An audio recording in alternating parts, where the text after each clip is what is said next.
Me ollaan nyt tässä kuvaamassa haastetta. Eli Megaforce. ja paljon raikas rasvatun piimä. Tää on kuin kermapiimää. Eiku mitä kirnupiimää. Eli sitten Korkataan Megaforce. Katsokaa, tää on ihan puhdasta paskapiimää. Hei, älä vielä. joo eli. No niin, kaadas vaan sitten sinne. Ei kun möfföt kaadetaan tänne, koska tää on vajaa. Ja ei hyvää möfföä saa heittää hukkaan. No niin, alkaisiko ne? Sitten vähän ravistellaan.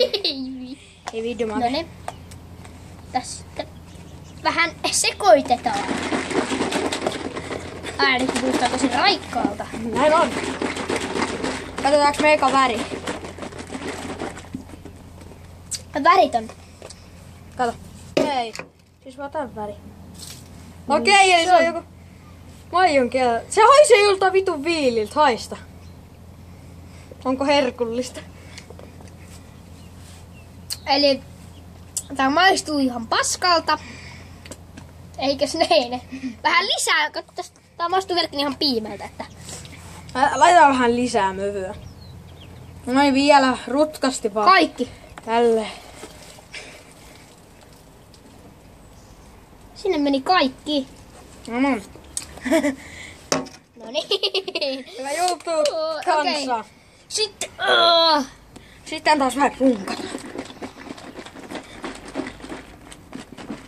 Eli ai niin, mä en ole vielä tehnyt edes esittelyä tälle kanavalle. Että tässä olen minä Keppi ja tässä on hän Oksa. Jos. Ohohoho, tää on ihan. Okei, nyt se maistuu muuten möföltä. Mut se eka maku on vaan piimä. Tai se ei se maistu yhtään piimää, se hapanmuus on vaan piimä vai mitä?